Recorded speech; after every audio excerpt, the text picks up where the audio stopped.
Arbuste fruitier, la pépinière en faveur de la biodiversité.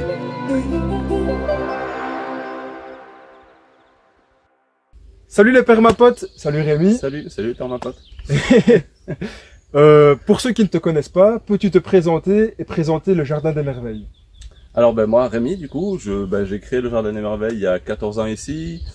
Je veux pas refaire tout le parcours de ma vie, mais voilà, passionné de nature, passionné de jardin, passionné de bestioles, de tout ce qui grouille. Et j'ai créé ce lieu-là, donc à l'origine c'était juste un lieu pour produire des plantes, puis pour parler des plantes. On a donné des cours de cuisine ici, on a fait des balades botaniques pour connaître un peu les plantes sauvages. Donc voilà, tout plein de trucs autour de la nature, et à côté, production de plantes depuis 14 ans. Et apprentissage de comment poussent les plantes, comment les multiplier, à quoi ça sert, toutes les histoires qu'il y a autour des plantes. Et puis petit à petit, voilà, création de la chaîne YouTube pour continuer à partager. Là aujourd'hui, le livre sur le jardin forêt. J'ai découvert petit à petit la permaculture, le jardin forêt et compagnie. Donc voilà, il y a beaucoup de choses que j'ai fait autour de ça. Donc il y aurait beaucoup de choses à dire, mais voilà, j'ai pas envie de faire 3 heures. Vous allez voir au fur et à mesure ce que je fais. Peux-tu nous expliquer l'histoire de ton jardin forêt? Quand je me suis installé en agriculture, je savais pas dans quel axe aller. Moi, tout ce que je savais, c'est que je voulais que ça grouille de vie, je voulais que ce soit vivant. J'ai entendu parler d'agriculture biodynamique, j'ai entendu parler de différents types d'agriculture, et à chaque fois j'ai gratté un peu pour voir qu'est-ce qui marche pas, qu'est-ce qui me convient, qu'est-ce qui me va pas du tout. La biodynamie, j'ai pas accroché trop longtemps, le conventionnel pas du tout. Le bio, ça m'a intéressé jusqu'au jour où j'ai appris qu'en bio on avait le droit d'utiliser des pesticides. Il fallait juste pas que ce soit chimique, mais un insecticide naturel on avait le droit, un herbicide naturel ou des techniques herbicides naturels il y a le droit, labourer le sol il y a le droit. Et donc un jour j'ai découvert la permaculture, et ça fait combien de temps? Ça fait plus de 10 ans que je gratte pour trouver quelque chose qui me convient pas, et ben je cherche encore. Et c'est vraiment un concept où l'objectif c'est d'être productif, c'est d'être résilient, et c'est aussi d'être, derrière tout ça, d'être respectueux de l'environnement. Donc ça me convient parfaitement. En parallèle de ça, j'ai fait évoluer mes productions, j'ai produit différents types de plantes aromatiques, médicinales, légumes et compagnie. Et j'ai à côté, sur le terrain ici, essayé d'installer un jardin, une production, et j'ai lu différents bouquins, et puis un jour je suis tombé sur un bouquin de Patrick Wellfield qui parle de jardin forêt, je sais pas comment il s'appelle exactement, jardin forêt je crois, et où il explique que de rajouter des arbres, ce que fait un peu l'agroforesterie, de rajouter des arbres dans tes cultures, ça va améliorer l'équilibre du système, la résilience du système, et qu'en plus tu peux faire du maraîchage, tu peux faire des petits fruits, tu peux faire des arbres au-dessus, le fait de rajouter différentes strates, ça va augmenter les productions et encore équilibrer le système. Et du coup, je me suis dit, mais c'est génial, je vais faire ça. C'est un peu ce que je faisais déjà inconsciemment, mais depuis cette époque, je clarifie le concept, j'essaye de le rendre plus fluide pour moi. Et puis, plus récemment, il y a Terre Vivante qui a entendu dire que je voulais un jour écrire un livre. Et c'est eux qui m'ont proposé le sujet jardin-forêt, j'avais pas forcément prévu d'écrire sur ça. Et je leur ai dit, ok, moi c'est un truc, je suis pas sûr de tout capter encore. Mais à partir de là, j'ai étudié, je suis allé voir ce que faisaient les autres, j'ai lu tous les bouquins sur le jardin forêt possible et imaginable. Et j'avoue que ça commence à être de plus en plus clair. Et j'adore le fait de me dire, je commence à comprendre un peu les ficelles, savoir sur quoi tirer pour que ça marche de plus en plus. Et quand on voit de quoi je suis parti, c'était une prairie pâturée, un petit peu tassée, très sèche, il n'y avait pas grand chose qui poussait là-dessus à part quelques graminées. Et là, quand je vois ce qui se passe aujourd'hui, je me dis... ouais, je crois que j'ai capté un truc, c'est cool. Je pense pas avoir tout compris, mais en tout cas, j'ai capté comment avancer un petit peu. Et puis j'arrive aussi à capter comment on apprend plus. Hein. On a un super prof, là on le voit pas trop derrière, mais il dépasse au-dessus de la toiture là. C'est la forêt qui est juste à côté, et c'est de se baser sur comment fonctionne la forêt et se dire, elle fonctionne depuis 300, 400, 500 000 ans, elle fonctionne. Du coup, si nous ça fonctionne pas, c'est juste qu'on a mal compris le truc, on a mal copié. Donc on a l'exemple qui fonctionne, et puis la pratique qui s'améliore petit à petit, et là j'avoue que ça commence à être pas mal. Ouais, on avance un petit peu. Allez, on va aller voir quelques fruits. Alors bon, beaucoup de vignes, je sais pas si c'est celle-là qu'il faut regarder, elle est un peu abîmée.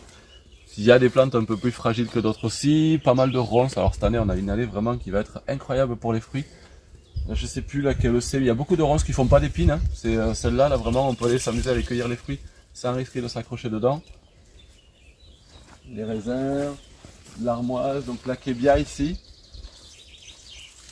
qui fait ses fruits. Alors j'ai pas trop de recul là-dessus parce que j'en ai jamais trop goûté. C'est la première année qu'il produit ici, puisqu'on est dans une région un peu en altitude ici, on a beaucoup de gelées tardives, et la plupart des années, au moment de la floraison de l'Akebia, ça gèle, on n'a pas les fruits. Donc ouais, cette année on a des fruits, c'est cool.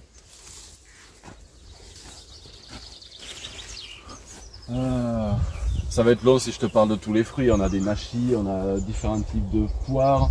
Au niveau du sol aussi, on a beaucoup de légumes. Là, on a, comment il s'appelle celui-là? C'est pas un topinambour, c'est un hélianthus qui fait des tubercules, comme le topinambour, mais un petit peu plus gros. Pas mal de plantes qui sont pas forcément comestibles. Là, on a le concombre d'Anne. Alors, faut savoir que j'adore ce qui se mange, mais en fait, un gros truc que j'adore, c'est vraiment ce qui s'appelle les histoires de plantes. Les premières balades botaniques que je fais, et puis quand je l'ai lancé la chaîne YouTube, la première série de vidéos qui a marché, c'est plantes et histoires de plantes. Chaque fois, je prenais une plante et je dressais tout le portrait. Et donc, le côté comestible, le côté médicinal, le côté vraiment intéressant pour nous directement, c'est bien.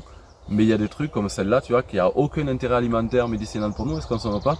Mais elle a une histoire qui me plaît. Je vais essayer de te la raconter vite fait, mais est-ce qu'on voit des fruits plus mûrs là? Elle fait des fruits qui ressemblent, bon, on va voir ces petits fruits là, qui ressemblent à des petits concombres et donc des petits cornichons qui se mangent pas.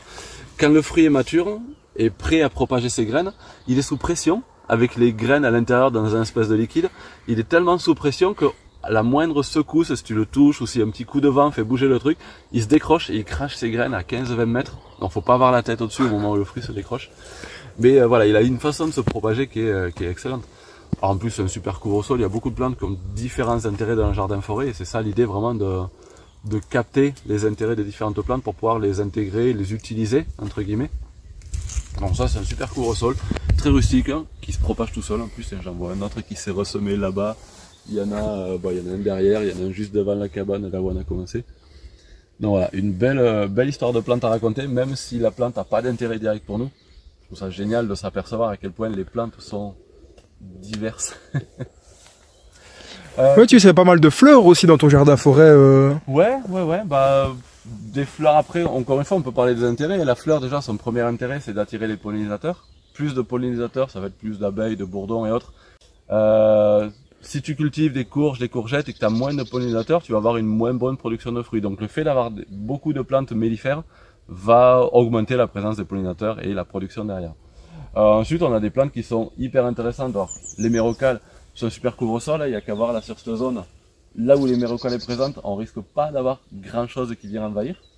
Et en plus, là, notre intérêt, c'est que pour le coup, elles se mangent. Les fleurs se mangent, les boutons se mangent, les feuilles se mangent, les racines se mangent. Alors, j'ai jamais mangé les racines, je n'ai pas forcément envie de l'arracher pour ça. Mais voilà, bon pour les pollinisateurs, bon couvre-sol, alimentaire. Moi, à partir du moment où une plante elle a 2-3 intérêts comme ça, c'est génial. Et il y a des plantes qui en ont même encore plus. Et tu as aussi pas mal de points d'eau aussi dans ton jardin forêt. Ouais, ah ben ouais. Alors ça c'est ma passion de base, je disais, c'est vraiment produire de la biodiversité, avoir un jardin qui grouille de vie de partout. Et le fait de rajouter des mares, ça ramène les grenouilles ramènent les serpents. Tout le monde n'aime pas les serpents, mais en vrai c'est passionnant, c'est magnifique. Ça ramène des libellules, ça ramène plein de choses. Et le fait d'avoir toute cette biodiversité va faire que le jardin globalement va être plus équilibré. On a souvent peur des ravageurs, peur des pucerons, peur des limaces. Et on pense que l'idée c'est de s'en débarrasser pour plus avoir de problèmes. Sauf que si on s'en débarrasse, les prédateurs disparaissent aussi. Et les ravageurs, eux, ils seront toujours présents. À se débarrasser des pucerons dans la nature, on n'y arrivera pas. J'espère pas qu'on y arrivera. Donc l'idée c'est plutôt de, si on a un problème avec quelque chose, ramener ce qui va équilibrer, qui va ramener autre chose. Et plus on rajoute de choses dans la balance, plus la balance va être équilibrée. On dit que la nature est équilibrée, c'est un équilibre qui est dynamique. Tu imagines une balance avec un petit truc qui se rajoute d'un côté, un petit truc qui se rajoute de l'autre, un truc qui s'enlève d'un côté, où la balance bouge comme ça. Si tu compares la balance qu'on va avoir dans ce genre d'écosystème et la balance qu'on va avoir dans un système avec une monoculture, tu as un gros champ de tournesol avec une seule espèce de tournesol, le jour où il y a un ravageur qui arrive, tu rajoutes un gros machin en face, la balance elle se casse la gueule. Là il y a tellement de choses que un qui arrive, un qui s'en va, la balance elle bouge comme ça, mais ça va jamais faire de gros déséquilibres. Donc l'idée c'est d'avoir le plus d'éléments possible, et plus tu as d'éléments dans ton système, plus il va avoir un équilibre qui va rester près de l'équilibre. Alors l'idée dans un jardin forêt, ça va être de recréer quelque chose qui ressemble à un écosystème forestier. On pourrait même repartir de la base de comment fonctionne la nature. Il faut savoir que la nature c'est fait de cycles. Chaque élément du cycle, les plantes, les animaux vont avoir un intérêt différent. Et les plantes sont à la base de tous les cycles. C'est les seuls êtres vivants qui produisent leur matière, leur énergie à partir de rien d'autre de vivant. Ça prend du soleil, ça prend de l'air, ça prend de l'eau, et à partir de là, ça crée tout. Ça produit du sucre, c'est la photosynthèse. Donc plus on va mettre de plantes dans un jardin, plus on va mettre de surface foliaire, plus il y aura de feuillage, plus ça produira de matière, de sucre, plus ça nourrira tout le reste de l'écosystème. Toutes les chaînes alimentaires, on pourrait aussi parler de chaînes alimentaires, tous les êtres vivants se nourrissent d'autres êtres vivants. Tu vas voir, les super carnivores, il n'y a pas grand chose qui les mange à eux, mais quand ça meurt, c'est les bactéries qui finissent par les décomposer. Mais les super prédateurs se nourrissent de prédateurs, qui se nourrissent d'herbivores, qui se nourrissent de plantes, qui produisent tout à partir de rien. À la base de toutes les chaînes alimentaires, on a toujours le végétal. Donc l'idée d'un jardin-forêt, c'est de superposer le plus de végétaux possible. C'est pour ça qu'on parle de strates. On va avoir la strate haute, la canopée qui va refermer, qui va faire le toit de la forêt. On va avoir des strates un peu plus basses, les strates buissonnantes, les plantes grimpantes, les plantes courent au sol. Alors, on va pas pouvoir avoir toutes ces strates les unes au-dessus des autres. L'idée, c'est de voir un peu des choses un petit peu décalées pour que tout prenne la lumière. Et donc là, on est sur une des seules zones de mon jardin forêt où on a une strate haute qui commence à se refermer. C'est un bébé jardin forêt ici, ça fait 14 ans que j'y suis, mais ça fait pas 14 ans que je plante des arbres. J'aurais dû commencer beaucoup plus tôt. Mais voilà, il y a beaucoup de zones du jardin forêt qui sont encore ouvertes. Et là, on est sur une des premières zones qui commence à se fermer. Donc, ça, c'est pas un arbre, c'est plutôt c'est une grande plante qu'on classe dans les arbrisseaux, parce qu'il n'y a pas de tronc unique. Mais un arbrisseau qui fait quand même 3 mètres, 3 mètres 50 de haut. On a un poivrier là ici qui peut monter pareil à 3-4 mètres. Dans le poivrier, on voit bien les grimpantes qui montent chercher la lumière là-haut. Un petit peu en dessous, on a pas mal d'herbacées, encore des lianes grimpantes de la vigne derrière. Voilà, on a une grosse superposition de plantes qui fait qu'au niveau du sol, on a beaucoup moins d'enherbement. Si on va sur ces zones un petit peu fermées, il y a moins de graminées, on peut aller voir en dessous. On va avoir des sarrasins vivaces, là on a de la mélisse parce qu'il y a un peu plus de soleil derrière. Voilà, l'idée c'est de refermer le plus possible. Il faut savoir qu'une des activités les plus intenses quand on produit un jardin forêt au début, c'est le désherbage. Donc si on n'a pas des couvre-sols efficaces, si on n'a pas suffisamment d'ombre et de couvre-sol en dessous, le temps qu'on passe le plus, ça va être désherber, désherber, désherber. Et c'est ça qu'on va chercher à limiter le plus possible. Alors par exemple là on a un de mes couvre-sols préférés, mais après ce que j'aime pas c'est qu'elle est tellement intéressante cette plante qu'elle fait de l'ombre à beaucoup d'autres. Donc la consoude. Je parlais un peu plus tôt de plantes qui ont différents intérêts. Ça, il me semble que c'est quand même une des plantes qui a le plus d'intérêt. Donc là déjà on voit bien le côté hyper couvre-sol. Elle a un côté nutritif pour le jardin parce qu'elle a une racine pivotante qui descend vraiment en profondeur et qui va utiliser des minéraux qui sont trop profonds pour être utilisés par d'autres plantes. Et elle va les remonter, produire sa matière avec ça et donc produire du feuillage. Donc elle fait un gros couvre-sol. Là, on voit juste une plante au milieu, elle fait un cercle qui doit faire un diamètre de peut-être un peu plus d'1 mètre. Donc super couvre-sol, donc un gros intérêt nutritif, de travail de sol, de couverture de sol. Déjà pour le jardin c'est génial. Et ensuite pour nous, alors mellifère en plus, hyper intéressante pour la biodiversité, les abeilles, les bourdons ils adorent ça. Mais pour nous donc elle est médicinale.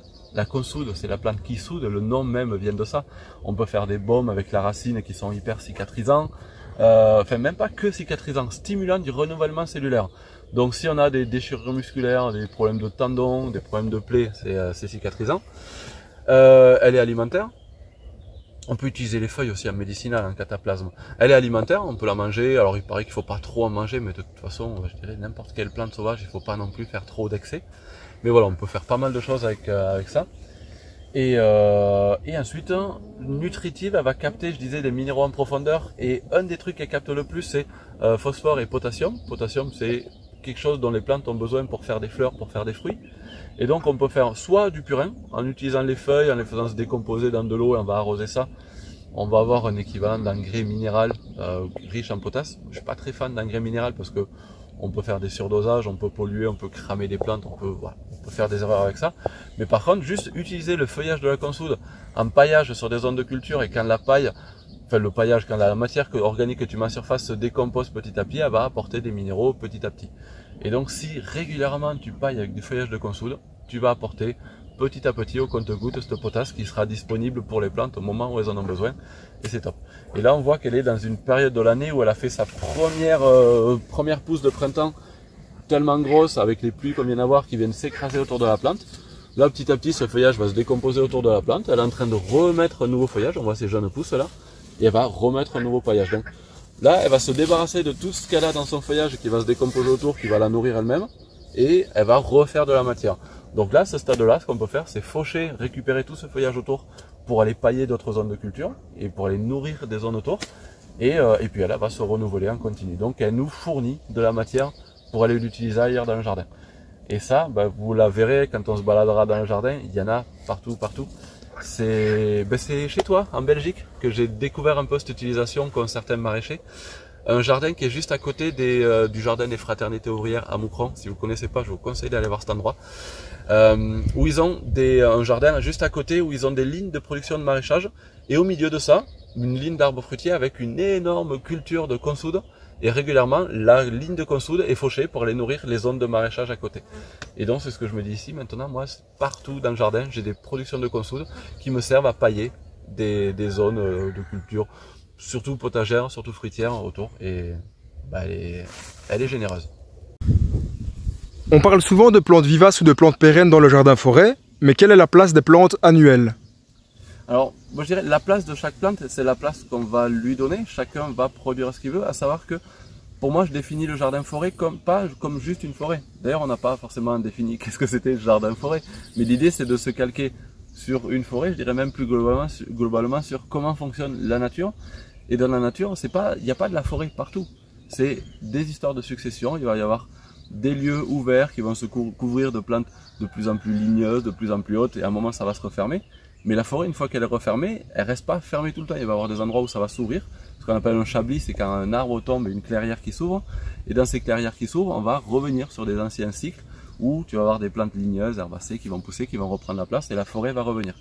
L'idée, c'est d'avoir un système qui reprend tous ces écosystèmes-là en mode un peu mosaïque. Tu as de la forêt là, tu as de la prairie ici, entre les deux, tu as de la lisière. Et souvent, la lisière, c'est même la zone qui est la plus dynamique, la plus productive.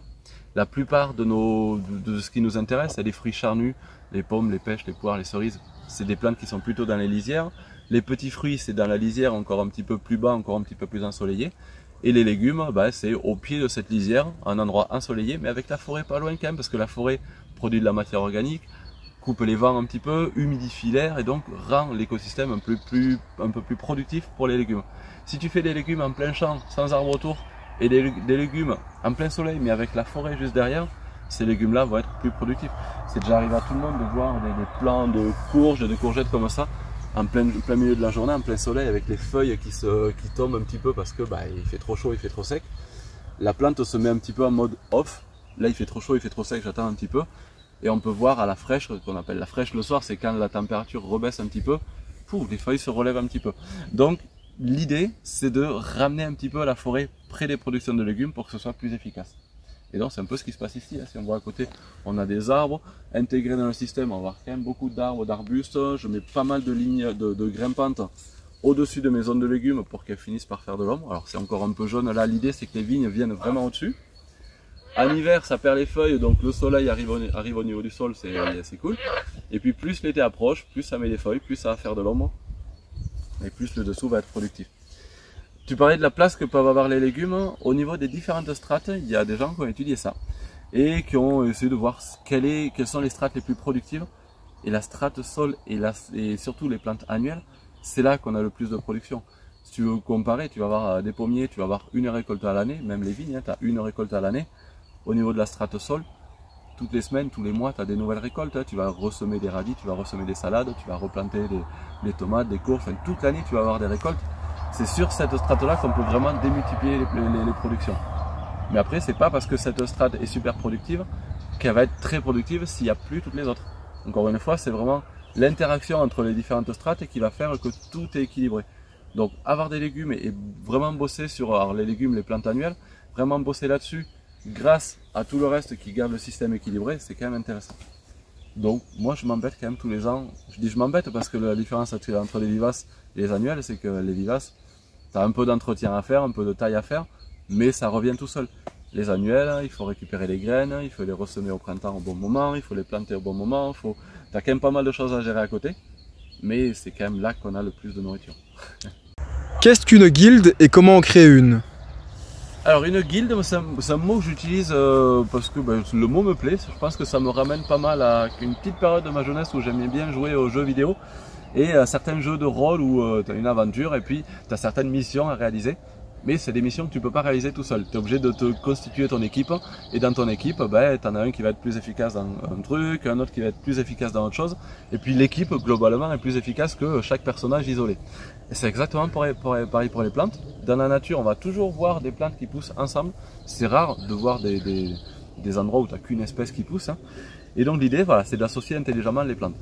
Pour raconter un petit peu comment on crée une guilde, moi j'aime bien parler de la guilde la plus connue au monde, la plus simple et la plus parlante. C'est ce qu'on appelle, la milpa ou les trois sœurs. Donc ces trois plantes, apparemment c'est les Incas qui cultivaient ça.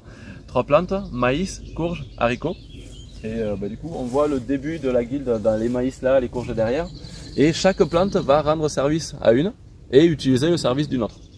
Alors si on peut la définir simplement, rapidement, le maïs lui il va avoir une structure verticale, il pousse en hauteur, ça c'est son service, et son besoin c'est d'avoir un sol plutôt humide. Les maïs ont besoin généralement d'avoir pas mal d'eau. À côté, la courge, elle, c'est une plante qui va jouer le rôle de couvre-sol. Elle a des grosses feuilles qui font de l'ombre et qui gardent donc le sol plus humide, intéressant pour le maïs. Par contre, elle, son besoin c'est d'avoir un sol plutôt riche en matière organique et surtout riche en azote. Et le dernier élément qui n'est pas encore présent ici mais qui va pas tarder, c'est le haricot grimpant. Haricot qui fait partie de la famille des légumineuses. Sans rentrer dans le détail, toutes les plantes de la famille des légumineuses font des associations, des symbioses au niveau de leurs racines avec des bactéries spéciales dans le sol qui produisent de l'azote, qui arrivent à récupérer l'azote de l'air pour en faire de l'azote organique et qui est utilisable par les plantes. Et donc cet azote, à terme, il sera disponible pour le reste du système et donc notamment pour les courges. Et donc là, la boucle est bouclée. Le maïs fournit le support au haricot. Ah oui, non, j'ai pas fini. Le haricot, il produit de l'azote, mais il a besoin d'un support pour grimper. Et donc, il grimpe sur le maïs. Donc le maïs il fait la structure verticale, la courge elle fait le couvre-sol qui garde le sol humide, le haricot il produit l'azote et comme ça tout le monde y trouve son compte. Donc là on a une guilde simple avec trois plantes et donc trois services différents, structure, couvre-sol et fourniture d'azote pour le sol. On a vu un peu plus tôt que la consoude, elle va chercher de la potasse en profondeur, elle la ramène en surface. Elle joue aussi le rôle de couvre-sol. Alors chaque plante peut rendre plusieurs services. Donc là on a encore un service de nutrition de sol, on va voir des plantes comme les graminées par exemple qui ont plein de petites racines qu'on appelle fasciculées qui vont structurer le sol, ça c'est encore un service. On a vu aussi plutôt des plantes mellifères, ça c'est encore un service. Plus on a de plantes mellifères dans le système, plus on va avoir de pollinisateurs. Le fait de connaître tous ces services-là va permettre de comprendre selon les plantes qu'on va cultiver, de quoi il y a besoin, selon de quoi a besoin le système. On a des plantes par exemple qui produisent beaucoup de biomasse, l'amarante, le kénopode. Est-ce que j'ai de l'amarante là? Pas grave, mais déjà le kénopode, c'est des plantes qui vont avoir des tissus très ligneux si on les laisse bien se développer. Et ces tissus ligneux vont rester présents longtemps dans le sol, produire de l'humus et faire un sol plus riche en matière organique. Par exemple, si on se déplace un tout petit peu, là on est sur ma zone de production de légumes et juste à côté, là on est sur une zone de plantes dont le service est de produire de la biomasse. On a du quoi? J'ai un miscanthus au milieu, j'ai des cannas plantés derrière, j'ai des topinambours ici. Et un peu comme la consoude qui est plantée là-bas, le rôle de ces plantes, ça va être aussi de produire de la matière que je vais faucher et pouvoir amener sur mes zones de culture pour faire monter le taux de matière organique. Donc voilà, l'idée ça va être de comprendre chaque plante, le service qu'elle rend et pour pouvoir mettre tous ces services au service du système et avoir un système globalement plus efficace. Les plantes fixatrices d'azote qui fixent l'azote dans le sol, on dit que l'azote qu'elles arrivent à fixer ne profite qu'à elles-mêmes. Est-ce que c'est vrai ou Alors, oui et non. Là, dans l'exemple que je donnais de la milpa avec le haricot grimpant, effectivement, c'est une croyance. Moi, je dis que ça fixe de l'azote et que ça va nourrir. Alors, j'ai pas dit vraiment que ça allait nourrir la courge. Ça nourrit le système. En vrai, une plante annuelle, elle va prendre de l'azote dans l'air du sol. On dit que c'est l'azote gazeux. Les bactéries vont fixer, récupérer cet azote et le fournir à la plante en échange de sucre. C'est vraiment un échange entre le haricot, là, dans ce cas-là, et ses bactéries. Et le haricot va produire sa propre matière. Et là où ça va le rendre au système, c'est en fin de culture, quand ce haricot, on va le faucher et le laisser se décomposer. Les racines vont se décomposer dans le sol, la partie aérienne va se décomposer sur le sol, et cet azote, l'azote organique contenu dans la plante, il va être rendu au système. Il va servir à la culture d'après. Mais vu que la milpa, cette association, ils la font régulièrement, tous les ans, eh ben, petit à petit, le sol s'enrichit en azote, le système s'enrichit en azote grâce aux haricots. Mais dans une culture annuelle, à aucun moment, l'azote il est donné directement à l'autre plante. Là, on a ce qu'on appelle un caragagné, qui est encore une plante de la famille des légumineuses, mais vivace pour le coup. Et alors, ça ne marche pas forcément pour les légumes parce que les cultures annuelles n'ont pas toujours le temps de s'associer au niveau des racines. Alors, on pourrait parler encore d'autre chose, c'est ce qu'on appelle les mycorhizes. Mycorhizes, c'est l'association entre myco de champignons et rhizes, c'est les racines des plantes. Les champignons et les racines des plantes s'associent, se connectent et vont faire des échanges. Il faut savoir qu'au niveau des échanges, les plantes fournissent du sucre à tout ce qui les entoure. Les fleurs, ça produit du nectar pour le pollinisateur qui va venir polliniser. Le fruit charnu et sucré, c'est pour attirer l'animal qui va le manger et propager les graines. Au niveau des racines, les plantes donnent du sucre aux bactéries dans le sol qui vont les nourrir en échange. Et puis, les plantes fixatrices d'azote font des symbioses avec des bactéries. Les plantes donnent du sucre à ces bactéries, récupèrent de l'azote en échange. Et avec les champignons, on a la même chose. Les champignons et les racines s'associent. Et puis, il y a des échanges qui se font. Les champignons vont chercher de l'eau, vont chercher des minéraux dans le sol. Et la plante, en échange, donne du sucre. Dans un système plus durable que sur des plantes annuelles où le sol est perturbé, savoir que les champignons, c'est des filaments qu'il y a dans le sol. Sur des plantes potagères, on va remuer le sol, on va récolter des pommes de terre, on va gratter pour semer des carottes. Les champignons ne vivent pas très bien là-dedans. Et sur des cultures annuelles, ça n'a pas le temps de s'associer avec des champignons.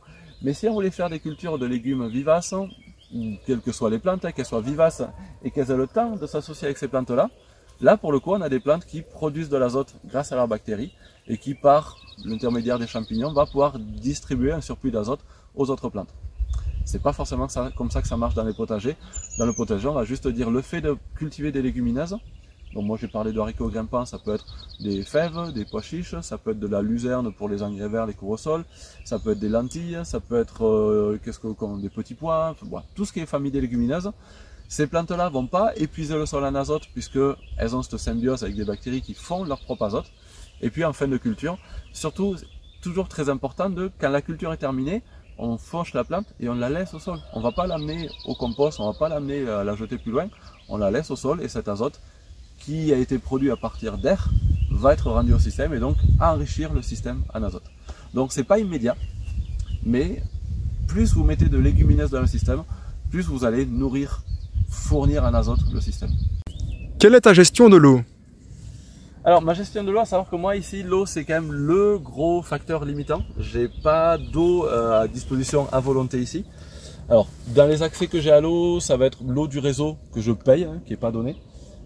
J'ai une connexion avec la ferme d'à côté qui a un puits et sur lequel je peux prendre de l'eau quand le puits donne. À savoir que quand je me suis installé il y a 15 ans, il donnait à volonté. Et là aujourd'hui, il y a toujours un moment à la fin de l'année, enfin à partir de l'été et jusqu'à la fin de l'année où il donne pas assez pour que moi je puisse prendre de l'eau. Ensuite j'ai l'eau de pluie sur laquelle, grâce à laquelle je peux remplir quelques cuves. J'ai des surfaces de toiture et où j'ai des cuves où je peux récupérer un petit peu. Un volume de stockage en tout avec tous ce genre de cuves là, je dois avoir peut-être 5 ou 6, 7 mètres cubes pour que je fasse le total. Mais voilà, donc c'est vraiment l'idée, moi ça serait de trouver de quoi stocker de l'eau pour pouvoir en avoir plus. J'ai pas réussi encore à trouver le système vraiment qui me satisfait, puisque faire des réserves ouvertes avec faire ce qu'on appelle un lac collinaire ou quoi, il y a beaucoup d'évaporation et puis ici je suis sur un sol très sableux drainant. Donc il faut mettre une bâche plastique ou faire avec de l'argile, ça coûte très très cher. Mais voilà, ce genre de retenue d'eau perd beaucoup d'eau. Ça perd entre 1 et 2 cm d'eau par jour en plein été quand il fait chaud, quand il fait sec.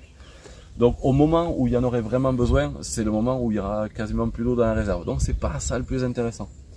L'autre système, ça pourrait être de récupérer ces eaux de pluie d'écoulement pour remplir des cuves. Alors le plus rentable au niveau volume stocké par rapport au prix, c'est ces citernes carrés rectangulaires là qui est fermé, c'est un genre de coussin qui se gonfle, mais c'est du plastique aussi, donc pour l'instant c'est pas top.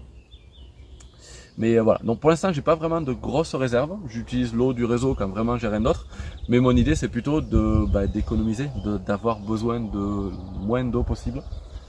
Et donc pour ça, les techniques, ça va être déjà de mettre beaucoup d'arbres autour du jardin pour couper les vents, avoir un vent un peu plus humide, c'est ce dont on parle depuis le début, le fait de mettre des haies, le fait de mettre des arbres, tu as moins de besoin en eau. Faire monter le taux de matière organique du sol pour avoir plus l'effet éponge de la matière organique et plus de réserve en eau. Ensuite, cultiver certains types de plantes à certains moments, à un moment où il y a encore de la réserve à nous, faire beaucoup de cultures en début d'année et puis reprendre rapidement les cultures en fin d'année quand les pluies reviennent. Ça va bien marcher. Et puis faire de l'ombre. Faire de l'ombre sur les cultures, là on le voit bien sur les légumes où on était derrière, il y a une pergola autour pour faire grimper du raisin, il y en a une autre là-bas. À l'intérieur de la serre, on pourra aller voir, j'ai mis des grilles au-dessus des cultures pour que des plantes grimpantes puissent aller faire de l'ombre. L'idée c'est vraiment d'ombrager le plus possible les plantes. Les plantes grimpantes font de l'ombre, dégagent de l'humidité, évaporent de l'eau et rendent l'air un peu plus humide et un peu plus viable pour les cultures qui sont en dessous. Voilà. Et puis après stocker de l'eau, ça on y viendra plus tard. Et est-ce que tu te diriges aussi vers des plantes plus résistantes à la sécheresse comme l'amandier par exemple? Alors ouais, c'est toujours l'idée. Après, j'avoue que là, je suis pas à fond moi dans les recherches de c'est quoi qui va être le plus résistant. Mais cette recherche, elle se fait, j'allais dire à mes dépens, sans que je l'ai forcément voulu. On a eu une grosse année de canicule l'an dernier, et j'ai bien vu qu'est-ce qui est le plus résistant. Les vignes tiennent très très bien ici. Il y a certaines plantes qui tiennent pas mal. Est-ce que j'en ai une liste là? Les pommiers par exemple tiennent très très bien. Certains pommiers ont mieux tenu que les chênes sauvages qu'il y a autour. Donc l'idée c'est, je travaille en permaculture, je l'ai dit au début, c'est observer. Un des premiers principes en permaculture, c'est observer et ensuite interagir. Donc même sans faire de recherche, faire d'études de qu'est-ce que c'est qui est plus résistant à la sécheresse, plus résistant à la chaleur, plus résistant à certains types de sols, je ne fais pas ces recherches-là, mais plus j'observe ce qui se passe ici. Puisque ce qu'on va trouver dans les bouquins sur les plantes, ou sur les sites internet, tout ce qu'on va trouver sur les plantes, c'est pas toujours clair sur dans quel contexte elle a ces caractéristiques-là. Alors que dans le réel ici, moi ma base c'est plutôt, je plante le plus de choses possible, le plus d'espèces, le plus de variétés possible pour chaque espèce. Et puis après, dans la pratique, je vois bien qu'est-ce qui tient, qu'est-ce qui tient pas. Quelque chose qui tient pas, je supprime. Quelque chose qui tient moyennement, si je peux, je supprime aussi. Et quelque chose qui tient bien, là pour le coup, je vais vers ça. Et puis, s'il y a un type, la kébia par exemple, on a vu la kébia quand on s'est baladé au début du jardin, la kébia tient très très bien. Et quand on trouve une espèce qui tient bien, on va ensuite pouvoir aller fouiller dans les différentes variétés qui existent dans cette espèce-là, et on va pouvoir avoir quelque chose d'intéressant. Donc ça, c'est une façon de s'adapter. Et encore une fois, il y a l'écosystème que tu vas pouvoir faire évoluer. Quelque chose qui tient moyennement, que je ne vais pas cultiver parce que ça tient moyennement, peut-être que quelques années plus tard, il y aura plus de matière organique, les arbres feront plus d'ombre, couperont plus le vent.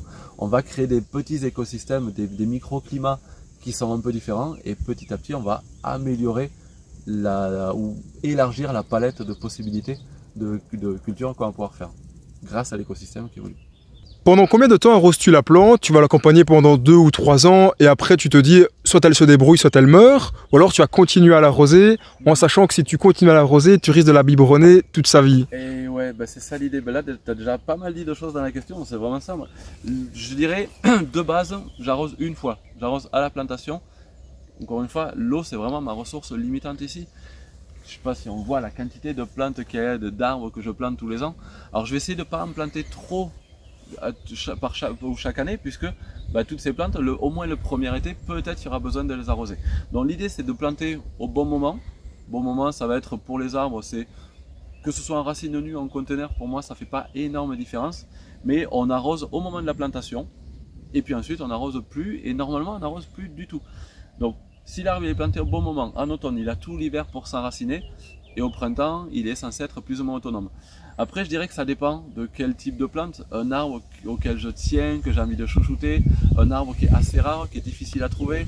L'an dernier, ma petite tournée que j'ai fait des jardins forêts de France, où il y a des copains qui m'ont offert des trucs un petit peu rares, un peu introuvables.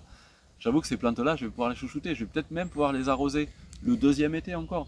Mais si, au bout d'un moment, il faut l'arroser, au bout de 3-4 ans, il faut encore l'arroser l'été, dis-toi que si tu fais ça pour un arbre, 10 arbres, 100 arbres, c'est... Quand tu arroses un arbre l'été, c'est pas un petit arrosoir que tu lui mets. Si tu veux vraiment l'arroser, tu dois lui mettre 30, 40, 50 litres d'eau pour que l'eau aille en profondeur. Si tu dois faire ça pour beaucoup d'arbres, c'est fini. Tu vas passer ton temps à faire que ça, tu vas passer toute ton eau à faire ça. Donc un arbre qui au bout de 2-3 ans tient pas, même si c'est un arbre auquel je tiens, là à partir de ce stade, j'accepte. Cet arbre va pas tenir, va pas être autonome, il n'a pas sa place ici. Je pourrais essayer de faire pousser des manguiers, des bananiers, des trucs comme ça. En les arrosant, en les protégeant, en les chauffant l'hiver, il y aurait moyen. Mais là, on n'est plus du tout dans la permaculture. L'idée de la permaculture, c'est la moindre petite action pour le plus gros effet. Et un arbre qui a besoin d'être juste arrosé à la plantation, qui tient, c'est bien. Un arbre qui a besoin d'être entretenu 1 an, 2 ans, ça passe. Un arbre qui a besoin d'être entretenu toute sa vie, ça passe plus du tout. Après, il y a plein de petites techniques quand même pour améliorer ça. Ça va être le fait de mettre un arbre à l'ombre d'un autre pour qu'il ait le temps de s'enraciner plus facilement. Le fait de jouer sur l'équilibre entre la végétation et les racines. On va parler de trogne. Le fait de... Est-ce qu'on a une trogne pas loin là? On a un frêne juste derrière. Tiens, vas-y, on va tourner un petit peu. Donc, on pourrait faire ça pour un fruitier aussi, on pourrait faire ça pour beaucoup d'arbres. L'arbre va pousser à faire beaucoup de feuillage et au printemps, le fait de tailler toutes ses branches, il a un gros système racinaire, il n'a pas beaucoup de végétation, il va refaire beaucoup de branches, il va quand même faire une belle croissance parce qu'il a été taillé, mais il ne va pas faire un volume de feuillage aussi important que si on n'avait rien taillé. Du coup, on crée un petit déséquilibre qui fait que la ressource en eau, il a assez de racines pour fournir le peu de feuillage par rapport à ce qu'il devrait avoir normalement. Donc, pour lui, c'est super intéressant de lui faire ça par rapport à la demande qu'il a en eau, mais le fait de placer des trognes dans l'écosystème et d'avoir un écosystème équilibré avec des arbres bien développés, avec chacun l'eau qu'il lui faut, et s'il y a une année où on pense qu'on va avoir moins d'eau, cette année-là, on va trogner certains arbres, qui fait que tout d'un coup ça va refaire ce déséquilibre par rapport au système à côté aussi. Un arbre à côté qui aurait eu sa quantité d'eau pour lui et l'arbre pas trogné à côté aurait eu sa quantité d'eau, tu trognes cet arbre, du coup il va avoir besoin de moins d'eau, il va moins en prendre, il va en laisser plus pour celui d'à côté. Donc le fait de placer des trognes dans son jardin va aider en eau, et puis en plus les branches qu'on va couper, qu'est-ce qu'on en fait? On les met au sol. Ça va jouer le rôle de paillage pour cette année-là, donc l'eau va moins s'évaporer, ça va produire de l'humus, donc ça va faire plus éponge dans le sol.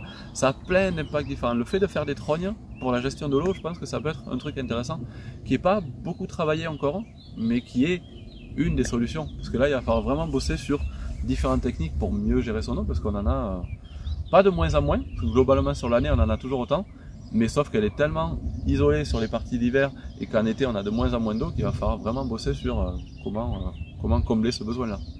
On pense souvent que le jardin-forêt n'a pas besoin d'entretien. Est-ce que c'est vrai? Je peux faire une réponse courte et dire non. non, c'est pas vrai. Ça va pas être du tout le même entretien que si on fait un potager où là il faut tout refaire tous les ans. Un jardin-forêt, alors il va y avoir différentes étapes aussi. L'installation de jardin-forêt, c'est beaucoup de plantation, beaucoup de désherbage, beaucoup d'arrosage. Et une fois que c'est en place, je dirais on a différentes strates, des arbres, des arbustes, des couvre-sols, des plantes annuelles. Et on va être un peu le chef d'orchestre qui va définir qu'est-ce qu'on veut qu'il soit productif. Tout peut pas être productif en même temps. Si on a des arbres qui font une canopée un peu fermée, qui font beaucoup d'ombre, les couvre-sols, les légumes en dessous vont pas pouvoir produire. Donc si une année on veut se dire tiens, on veut beaucoup de légumes, on va tailler les arbres pour faire rentrer un peu de lumière en dessous. Ensuite, chaque plante, là on va rester plutôt sur le vivace d'abord. Chaque plante va avoir une façon de pousser différente et une façon de produire différente. Un pommier, s'il n'est pas taillé, certains pommiers vont produire beaucoup de pommes une année, pas beaucoup de pommes l'autre année, ce qu'on appelle l'alternance. Sur ces pommiers, on va avoir besoin de les tailler un petit peu pour qu'ils produisent de manière équilibrée. On peut ne pas les tailler et puis avoir un an sur deux, beaucoup de petites pommes, et puis un an sur deux, pas beaucoup de pommes. Si on veut des plus grosses pommes, il va falloir tailler quand même. D'autres pommiers n'ont pas besoin d'être taillés pour pas avoir cette alternance, mais un arbre classique va avoir différents stades de développement, et il va arriver un moment où ils vont atteindre ce qu'on appelle la sénescence, ils vont finir par mourir. Par la taille, on peut rallonger un peu cette durée de vie. Sur les petits fruits, il va avoir une façon de produire aussi qui va être différente si on les taille et si on ne les taille pas. Et on va avoir des productions qui seront plus importantes si on taille. Si tous les ans tu tailles tes cassis, tes groseilles, et que tu gardes que les jeunes pousses, tous les ans ils vont te faire plein de nouvelles pousses qui vont faire plein de fruits l'année d'après, et cette année-là ils vont te faire plein de fruits. Donc on peut ne pas tailler et avoir quelques récoltes comme ça, comme on va trouver dans le milieu naturel, ou alors par la taille on peut décupler ses productions. Bon, ça c'est pour les plantes vivaces. Au niveau de l'entretien, il y a tout ce qui est désherbage, mais ça c'est surtout au début, désherbage, parce que les graminées, il y a beaucoup de plantes herbacées, de ronces, de pruneliers qui veulent venir reprendre possession du lieu. C'est nous par la taille, par le désherbage qu'on va pouvoir dire nous on veut ça et nous on veut pas ça. Si on veut faire des plantes annuelles, tous les ans il va falloir récupérer les graines, il va falloir les semer au printemps au bon moment, il va falloir préparer le sol, faire ses plantations ou faire ses semis pour les semis directs. Donc il va y avoir quand même beaucoup de boulot à faire, mais c'est vrai que globalement l'idée d'un jardin forêt c'est qu'une fois qu'il est bien installé, il produit sans qu'il y ait besoin de trop d'entretien. Par contre, sans entretien du tout, ben, ça va revenir vers un milieu très dense, avec des plantes très imbriquées, et ça sera pas très facile d'aller récolter. Et plus c'est comme ça, ben plus c'est peut-être les oiseaux, ça peut être un milieu fermé, ça va être les écureuils qui vont récupérer les noisettes à notre place. Donc l'idée de l'entretien, c'est quand même de faire en sorte que ce soit stable, riche, productif, mais intéressant pour nous aussi. Et si on fait aucun entretien, ben, ça va être très vite compliqué. Ne serait-ce qu'entretenir des chemins pour pouvoir aller se déplacer dans le jardin, sans rien faire, ça marche pas. Comment intègres-tu les animaux dans ton jardin-forêt? Alors, je dirais que j'ai différents niveaux d'intégration. Déjà, j'ai un parc ici qui est fermé, qui est électrifié pour protéger les prédateurs. Ça fait un moment que j'ai des poules, des canards, des oies, que des oiseaux. J'ai jamais eu autre chose que des oiseaux. J'aime bien les plumes, les animaux à plumes. Et j'ai eu pas mal de dégâts par rapport aux renards, fouines qui venaient me manger mes animaux. Donc là, depuis un moment, arrête d'attaquer ta poule, toi. Non mais oh. Et donc là, voilà, l'idée c'est vraiment de les protéger des prédateurs. Et donc elles ont leur parc là, qui est assez grand, hein, qui doit faire allez, peut-être 40, 50 mètres de long, 50 mètres de long sur allez, 20, plus de 20, 30 mètres de large. Donc là, c'est l'endroit où elles sont parquées la plupart du temps. Quand je suis pas là, quand je suis absent ou quoi, elles sont enfermées là. Et ça arrive souvent que le reste du temps, j'ouvre la porte pour qu'elles puissent être en liberté sur le reste. L'idée, c'est vraiment de voir comment ça va réagir, comment le lieu va réagir ici par rapport aux animaux. À savoir que chaque animal va avoir des actions différentes. Là, les poules, on voit, elles grattent. Les canards, les coureurs indiens, on devrait les voir après, là, ils font leur pause là-haut. Les coureurs indiens, ça mange beaucoup de limaces. Les oies, ça broute beaucoup d'herbes. Donc chaque animal va avoir un impact sur le lieu. L'idée, c'est déjà de voir ici comment ça agit quand les animaux sont en continu dessus. Et puis sur le reste du jardin-forêt, j'ai envie que ce soit moi qui définisse les moments où ils sont présents. Pouvoir les amener dans le jardin, les parquer sur une certaine zone. Par exemple, je pourrais me dire, c'est une zone, je veux faire des semis directs, je veux avoir un sol à nu.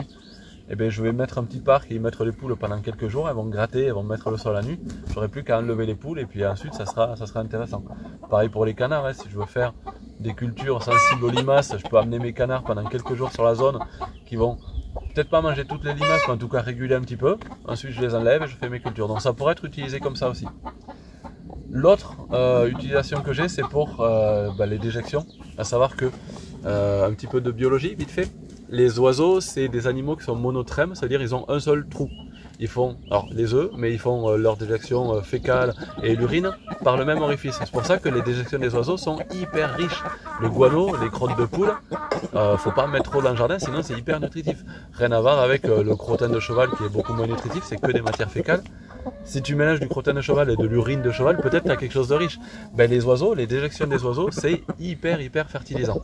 Donc pour les poules, on pourra aller voir le système que j'ai mis en place, l'endroit où elles dorment la nuit, c'est surélevé, je peux passer une brouette en dessous et de temps en temps, j'ai juste à récupérer le guano.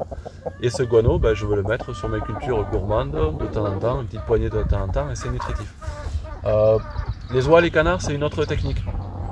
Puisque les oies et les canards ne dorment pas dormir dans un endroit fixe la nuit et elles ne se perchent pas surtout pour que je puisse moi récupérer le guano en dessous. C'est soit ça chie par-ci par-là, soit ça va dans l'eau. Donc derrière là j'ai un petit bassin dans lequel les oies et les canards adorent aller se baigner. Et au début ça m'emmerdait un petit peu et puis au final ça remet un petit peu, tiens, on peut parler d'un principe en permaculture qui est le problème devient la solution. Tu vois un souci ou un fait sur un système et tu vas voir comment ce fait tu pourrais l'utiliser à ton avantage. Donc le bassin pour les canards et pour les oies, de temps en temps je le nettoie parce que c'est sale et elles y vont plus. Et quand c'est propre, les oies et les canards vont dedans et le premier truc qu'une oie ou un canard fait quand elle va dans de l'eau propre, c'est chier dedans. Et au début je me dis mais putain mais je viens de te mettre une eau propre, le premier truc que tu fais en y allant dedans c'est chier dedans. Ben, c'est un truc naturel et dès que ça va dans l'eau ils font ça. Et donc il arrive un moment où cette eau est sale. Et d'ailleurs je peux essayer de te montrer là, il n'y a pas assez de pente ici donc je vais essayer de trouver des endroits un peu plus en pente pour pouvoir mieux l'utiliser. Mais donc voilà, c'est ces bassins, c'est des abreuvoirs hein, pour les animaux, avec un endroit où je peux ouvrir ici pour le vider. Donc les oies et les canards vont se baigner dedans et salir l'eau. Et une fois que l'eau est bien sale, quand les oies et les canards n'y vont plus dedans, c'est que l'eau est trop sale, et ben j'ai juste à ouvrir ce bouchon, l'eau se... Non, je suis en train d'abîmer mon châtaignier. L'eau se vide et va inonder une zone que je vais pouvoir utiliser pour faire des cultures gourmandes, des légumes, des trucs comme ça. Donc là pour l'instant c'est pas encore en place ici. Là, je suis plus en train de travailler dans le jardin. Mais l'idée, c'est voilà, c'est d'utiliser le fait que les canards, les oies salissent l'eau pour utiliser cette eau ensuite pour irriguer une zone qui va être intéressante. Alors là, on va voir comment je peux utiliser ce qui se passe avec les animaux. Alors là, par exemple, les poules dorment ici la nuit. Tac. C'est-à-dire que les poules préfèrent pondre au niveau du sol et dormir en hauteur. Naturellement, elles pondent sur le sol et elles vont se percher sur les branches pour dormir. Donc là où elles dorment, c'est ici. Là, ça fait 3-4 jours que je ne l'ai pas nettoyé. Du coup, il y a pas mal de creux dedans. J'ai juste à glisser ma brouette ici. Et puis venir récupérer le guano. Hop. Bon, là c'est mélangé avec de matière organique, je vais faire du compost avec. Mais voilà, d'habitude je récupère vraiment ce guano tout seul, j'ai des grosses réserves de guano et je vais balancer ce guano sur mes zones de culture gourmandes. Autre chose, c'est qu'une fois que j'ai tout gratté, je nettoie avec un jet d'eau pour éviter les poux rouges et tout ce genre de trucs. Et l'eau qui coule va ruisseler ici et nourrir, arroser une zone. Où là j'ai mis des plantes gourmandes. Premier concombre qui arrive, j'ai une loufa, courge éponge, enfin j'ai pas mal de choses, de plantes gourmandes ici qui vont être nourries par cette eau qui coule. C'est vraiment ce principe en permaculture de le problème devient la solution. Quoi qu'il se passe dans ton système, tu vas pouvoir utiliser ça. J'ai le même genre de truc, est-ce qu'on le voit là? Tous les éléments du système vont avoir un impact, vont rendre, c'est un peu comme on l'a vu sur les guides où chaque plante va rendre différents services, on va utiliser ces services pour rendre le système plus résilient.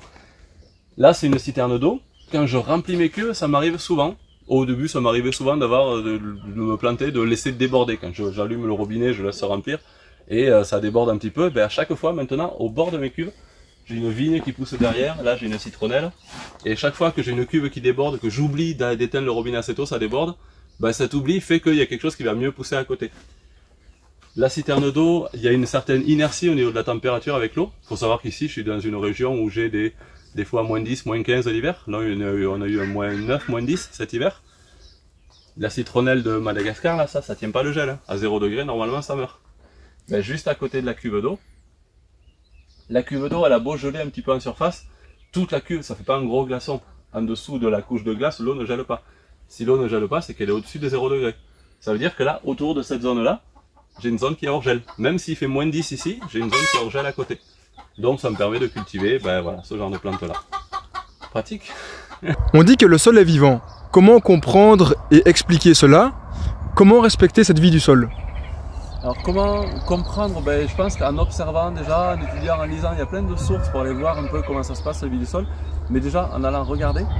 Et donc on va voir dans ces ronces là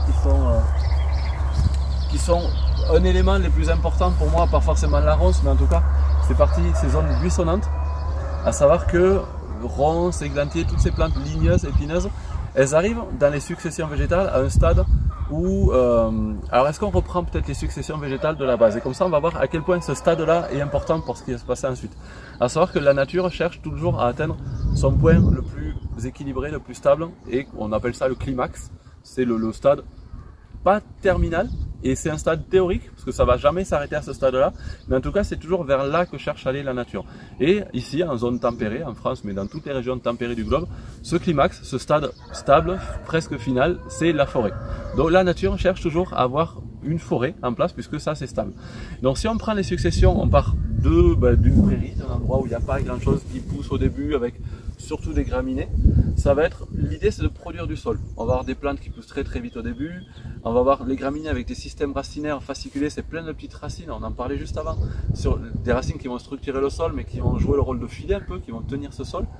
Et ensuite on va avoir des plantes qui vont être de plus en plus ligneuses, donc les ronces, les églantiers, et le rôle de ces plantes là c'est de créer ce genre de petits écosystèmes. On va avoir des ronces qui peuvent être même beaucoup plus grandes que ça, c'est des ronces qui restent plus ou moins à cette taille. L'objectif de cet écosystème-là, c'est de protéger cette zone. À savoir que dans les zones de prairies, les graminées, toutes les plantes qui poussent avant, c'est des plantes qui peuvent être mangées, qui peuvent être broutées par les animaux. Et c'est pas un souci, il y a une graminée, plus elle est broutée, plus ça va faire de feuilles, plus ça va se développer. À ce stade-là, l'idée c'est d'empêcher les animaux de brouter. Donc les plantes de lisière sont riches en tanins, déjà, c'est un élément qui est dans la plante qui empêche la plante d'être digérée, donc les animaux broutent pas trop ça. Et en plus c'est épineux, donc les animaux vont pas traverser les ronciers, ils vont plutôt faire le tour. Donc à l'intérieur de ça, il n'y a pas de gros animaux qui vont, par contre il y a des petits animaux, les oiseaux, il y a des petits mammifères qui y vont. On a vu, bah tiens, si juste avant on a vu dans la basse-cour, les déjections des oiseaux sont hyper nutritives. Donc là on a un endroit qui est plus piétiné, dans lequel les oiseaux vont pouvoir aller nourrir avec leurs déjections. Dans les déjections des oiseaux, qu'est-ce qu'on va trouver aussi? Les oiseaux, ça se nourrit souvent de petits fruits, ça digère le fruit, ça digère la partie charnue, par contre ça digère pas la graine se retrouve dans la déjection. Et au milieu de ça, on va avoir des arbres qui vont pousser. Alors là, on est dans mon jardin, on serait en lisière, on verrait des pruneliers pousser, on verrait des aubépines pousser, qui sont les premiers arbres qui vont avoir un développement très rapide. Encore une fois, c'est épineux, ça protège la zone. Et derrière ça, on va avoir des arbres qui vont pousser. Mais ce qui va se passer au niveau du sol, parce que la question c'est sur le sol à la base, ce qui va se passer au niveau du sol, ben on pourrait essayer de faire un comparatif. Là, je peux essayer de prendre une poignée là, voilà. Je sais pas si tu as vu, j'ai galéré pour la prendre, le sol il est compact ici. Alors on va garder ça. Et je vais essayer d'aller prendre une poignée de terre là-dedans. Alors on va pas pouvoir voir ce qui se passe, mais je vais juste essayer d'aller le plus loin possible et de ramasser de la terre en dessous. Voilà. Ah oui, rien à voir. Donc là, si on regardait avec une loupe, ça grouille de vie là-dedans. On voit qu'il y a des filaments de champignons. On voit qu'il y a des micro-arthropodes. On voit que la terre est un peu plus sombre aussi. Au niveau de la structure, ben, c'est très très léger. Donc voilà, la terre est beaucoup plus riche dans ces zones-là, beaucoup plus structurée. Et la vie qu'il y a là-dedans, alors est-ce qu'on fait, tout le cycle de la vie qu'il y a dans la terre? La matière organique va avoir des cycles pour que les plantes puissent se nourrir. Les plantes se nourrissent d'éléments très très fins dans le sol, d'éléments minéraux. Et tout le reste de la vie va se nourrir soit de plantes, soit d'animaux qui se nourrissent de plantes. Il y a tout un cycle qui va se mettre en place. Les débris végétaux, les animaux, tout ce qui va tomber sur le sol, ça va être fragmenté, ça va être mangé par des arthropodes, ça va être mangé par différents vers qu'on peut trouver dans le sol. Et cette matière organique, en se fragmentant en morceaux de plus en plus petits, va finir par être consommée à terme par les bactéries et qui va transformer toute cette matière organique en éléments minéraux très très fins qui vont être remangés par les plantes. Tous les êtres vivants du sol sont importants. On pourrait essayer de les classer. Là, on a vu tout ce qui est fragmenteur qui va produire de la matière organique, les décomposeurs, on pourrait les appeler aussi. Il y a les bioturbateurs, ça c'est les vers de terre qui vont mélanger ce sol, qui vont prendre de la matière organique en surface, prendre de la terre en profondeur, mélanger tout ça. Et puis ensuite, il y a tout ce qui va assurer l'équilibre, les parasites, les prédateurs, qui vont se manger entre eux. Dès qu'il y a une espèce qui pullule, c'est celle qui va se faire manger le plus. Et tout ça, ça va assurer un équilibre qui fait que le sol est fertile comme on le connaît. Mais si on n'a pas tout ça, on a une agriculture aujourd'hui qui sait combler ce déficit-là en nourrissant directement les plantes avec des engrais minéraux. Mais la vie le fait très bien sans qu'on ait besoin de se fatiguer à le faire. Donc déjà, je pense pour savoir comment protéger, comment prendre soin de tout ça, déjà s'y intéresser, savoir comment ça fonctionne. Et puis l'autre façon de le voir, ça serait aussi de se dire mais c'est tellement plus rentable de laisser faire la vie que de devoir payer des engrais, payer des intrants en ayant le risque de 3 mètres, pas 100 mètres, polluer. Enfin, ça marche pas. Enfin, pour moi, c'est pas super efficace cette agriculture-là. Alors que la vie du sol fait très bien le boulot. Donc s'intéresser à ça, déjà c'est beau de se dire que la vie fonctionne. Et puis c'est beaucoup plus rentable. Pourquoi est-ce que c'est important de favoriser la biodiversité?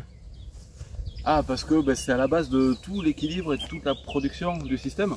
Alors déjà, biodiversité, c'est bien de savoir la définir. Qu'est-ce que c'est biodiversité? Souvent la première réponse qu'on va avoir, c'est beaucoup d'espèces différentes. Ça, c'est un premier niveau de définition. Je dirais qu'il y a 3 niveaux. Biodiversité interspécifique, c'est-à-dire entre espèces, le fait d'avoir plein d'espèces. Ça, c'est une première définition. Si on va voir l'arche de Noé, il était malin, il a pris un couple de chaque animal pour qu'il puisse se reproduire. Mais là, on a juste un niveau interspécifique. Il y a plein d'espèces, mais il y a un couple par espèce, c'est pas assez. La biodiversité intraspécifique ou génétique, c'est le fait d'avoir une grosse population pour chaque espèce.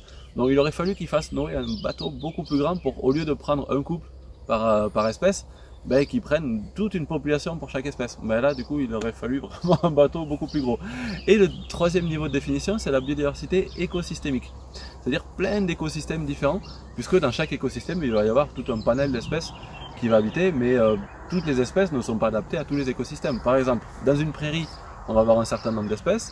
Dans une forêt, on va avoir un certain nombre d'espèces, mais les deux ne vivent pas, ceux de la forêt ne vivent pas dans la prairie. Et si on a plein d'écosystèmes côte à côte, on va avoir des zones qu'on appelle les écotones en biologie, ou les lisières. En jardin forêt, on va parler de lisière, c'est la zone qui fait la jonction entre deux écosystèmes. Dans la prairie, on va avoir un certain nombre d'espèces, dans la forêt un autre, et dans la lisière entre les deux, on va avoir celle de la forêt, celle de la prairie, et encore tout un tas d'espèces qui sont vraiment adaptées à cet endroit-là qui est dynamique. C'est souvent l'interaction entre deux choses qui fait que c'est dynamique. Et ça, on pourrait même l'appliquer, ce principe-là de lisière, on peut l'appliquer à plein de milieux, de choses différentes. Si on reste au jardin forêt, l'idée c'est d'avoir plein de petits écosystèmes, une zone boisée, on a vu qu'il y a des mares, faire un tas de pierres. Dans les tas de pierres, il y a plein d'espèces qui vont nicher, qui vont passer l'hiver dedans parce que les pierres gardent une certaine inertie au niveau de la température, un endroit un peu plus frais ou un peu plus chaud l'hiver. On peut avoir des tas de bois qui vont avoir un peu le même intérêt, mais dans le bois, il y a des insectes qui vont nicher, comme des insectes ou autre chose, des tas de sable, des tas de terre. Et plus on a d'écosystèmes différents dans son jardin, plus on va avoir d'espèces qui sont affiliées à ces écosystèmes-là. Et ensuite, garder les végétaux. Alors, on parlait encore de chaîne alimentaire où à la base de toutes les chaînes alimentaires on a des plantes. C'est pas la peine de ramener des coccinelles, c'est pas la peine de ramener des hérissons dans vos terrains. Par contre, faites des tas de bois, faites des tas de pierres et intégrez plein de végétaux différents. Tous les végétaux, plein de végétaux qui vont héberger par exemple des pucerons vont attirer les coccinelles. Des tas de bois vont attirer les hérissons et puis plein de végétaux différents qui attirent les limaces pour que les hérissons aient de quoi manger. C'est juste par les écosystèmes qu'on va pouvoir créer et par les végétaux plus diversifiés possibles qu'on va intégrer dans son jardin qu'on va attirer tout le reste. Et là, on va avoir quelque chose qui va pouvoir être efficace. Alors là, on parle de ça juste devant un hôtel insecte. Je peux dire 2 minutes à quel point j'aime pas ça. C'est un hôtel insecte qui a été fait ici il y a des années, que j'ai pas. À une époque, on le remettait à jour tous les ans, on refaisait un peu les différents éléments. Mais j'étais fan de ça à une époque parce que je me disais oui c'est cool, ça va attirer plein d'espèces d'insectes différents. Et puis après je me suis dit bon c'est pas super intéressant parce que ça suffit pas. Mais ça a au moins une visée pédagogique où on peut montrer aux gens les insectes que ça attire. Mais pour moi ça n'a pas du tout de visée pédagogique depuis que j'ai vu à quel point ce phénomène de mode qu'il y a autour de l'hôtel insecte. Et on voit des fois des parcs dans lesquels il y a l'hôtel insecte avec le petit panneau qui explique que grâce à cet hôtel insecte on attire plein d'insectes. Et puis quand on regarde le parc autour, l'herbe est bien tendue, c'est bien propre, bien nettoyé. Ou voire des fois il y en a dans les villes où c'est gavé de produits phytosanitaires pour soigner les plantes, qu'elles soient jolies. Mais grâce à ça, on a quand même les insectes. Mais de se dire que grâce à ça, on va pouvoir dire aux gens, vous avez vu, il y a des insectes et puis grâce à ça, on peut faire de la merde autour. Ben non, c'est pas du tout pédagogique, c'est pas ça qu'il faut. Et puis en plus, c'est des différentes cases qu'il y a avec là du bois, là de la paille, là des pierres. Les insectes sont tellement rapprochés les uns les autres que souvent ils se bouffent entre eux. Moi, des fois je me marre, tu vois, il y a un lézard qui est posé là ou qui est posé là au-dessus.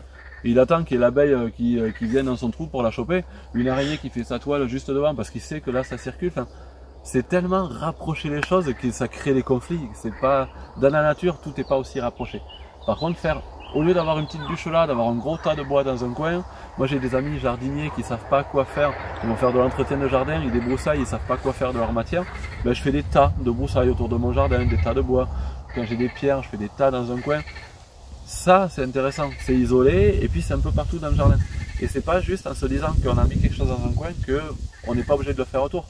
Il n'y aura jamais assez d'insectes dans un petit truc comme ça pour assurer un équilibre sur un écosystème qui est beaucoup plus grand autour. Par contre, de leur laisser la place un peu partout, là ça peut marcher. Et je dirais qu'il faut même changer notre vision à nous, de se dire, il n'y a pas les gentils et les méchants. Si on commence à dire que les gentils c'est les hérissons, les coccinelles, les crapauds, ou les crapauds non, on dit pas souvent ça. Et parce que c'est pas joli et que voilà, ça rampe et c'est gluant et c'est pas beau. Et que si à côté de ça on dit que les méchants c'est ceux qui sont gluants, c'est les limaces, c'est les pucerons, on va toujours se dire ah il y a des limaces, il y a des pucerons, on a un problème, on va espérer qu'il y ait la solution qui arrive. Non, c'est différents éléments qui font partie d'un équilibre et que vous n'aurez pas de coccinelle, vous n'aurez pas de hérissons si vous n'avez pas de pucerons, si vous n'avez pas de limaces. Ça fait partie du jeu, il faut que ce soit là, et si tout est là, rien ne posera de problème. Faire la paix avec tout ça. C'est moi il n'y a pas longtemps qui est passé dans mon jardin devant une absinthe couverte de pucerons. Et il me dit ah ouais moi aussi j'accepte les pucerons et j'utilise pas de produits, pas d'insecticides, mais par contre à la main tu vois, et puis il prend ma tige d'absinthe, il passe les doigts comme ça, il écrase tous les pucerons en me disant là au moins tu vois ça pollue pas. Je dis, mais pourquoi tu défonces mes pucerons? De quoi ils vont se nourrir mes coccinelles là derrière? Si tu commences à voir les choses comme ça, se dire, ok, je veux bien les accepter, je veux bien faire comprendre, ça fait partie du système, mais ça reste l'ennemi. Non, il y a un truc que tu n'as pas assez bien compris, tu n'as pas encore accepté l'élément pour pouvoir derrière le favoriser. Moi, je suis fan de pucerons, j'adore ça, je suis fan de limaces, je les trouve magnifiques. Il y a tout un tas d'interactions derrière la limace, il y a plein d'espèces différentes, c'est génial.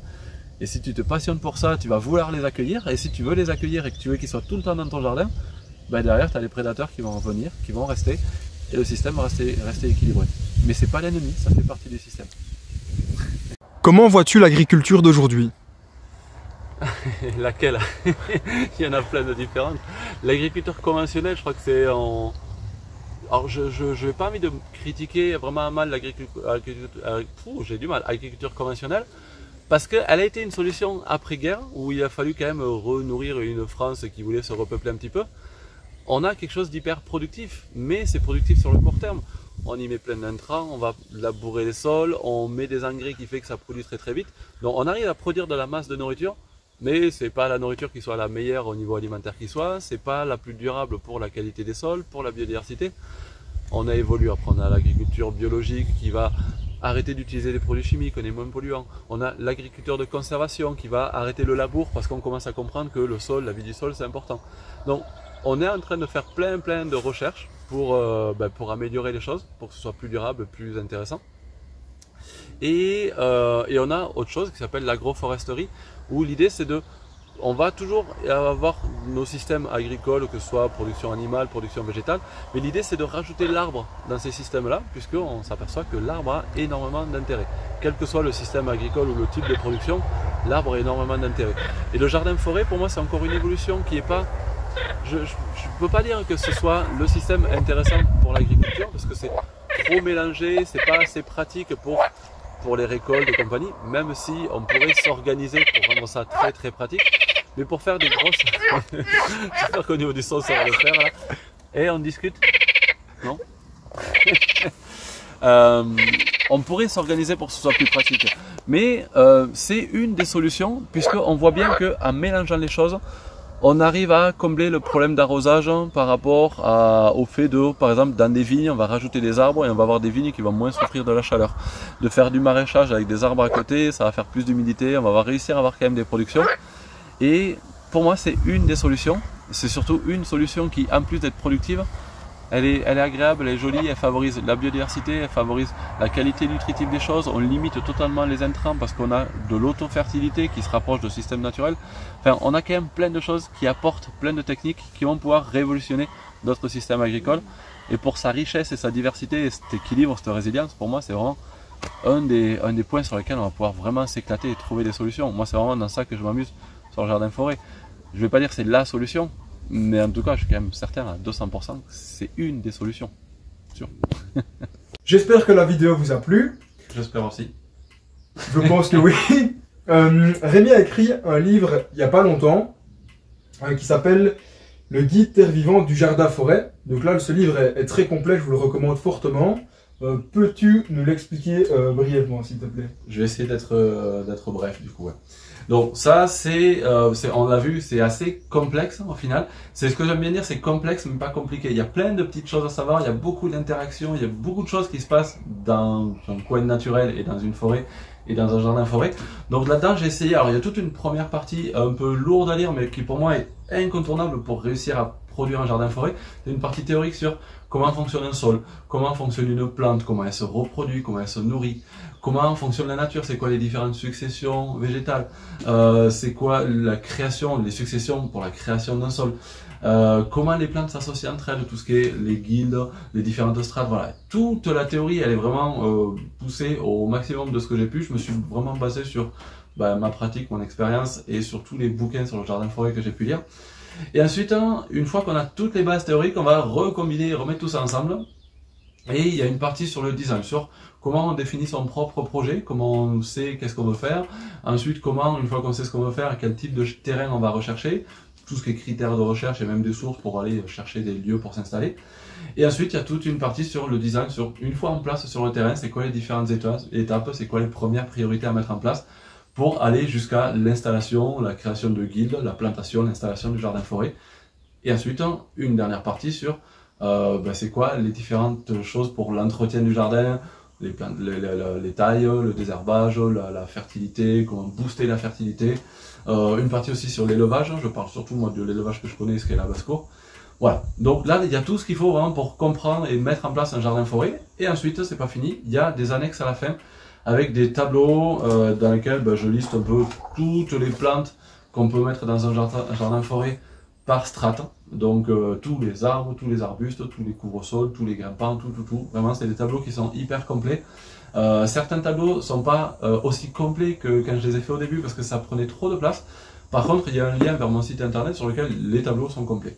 Il y a des tableaux sur les plantes mellifères, lui il est sur mon site internet. Des tableaux sur les plantes fixatrices d'azote. Ensuite, il y a des listes de plantes par utilité, les plantes alimentaires, les plantes médicinales, les plantes fourragères, les plantes qu'on peut trogner, les plantes pour faire du savon, pour faire des liens, voilà, des listes de plantes énormes. L'outil pour connaître son sol, puis ensuite des listes, parce que je lis beaucoup, donc des ressources bibliographiques avec des quantités énormes de livres. Et puis voilà, puis un petit glossaire pour les petits mots compliqués qu'on pourrait ne pas comprendre. Beaucoup de choses là-dedans. C'est 1 an et demi de gros boulot pour clarifier tout ça. Et j'en suis assez fier, j'avoue. Ouais, énorme travail de Rémi. Donc on mettra le lien en bas de la vidéo vers le livre, vers sa chaîne et en même temps vers son site internet. En attendant, n'hésitez pas à lâcher un petit like, à écrire un commentaire et à vous abonner. À bientôt les permapotes. Salut.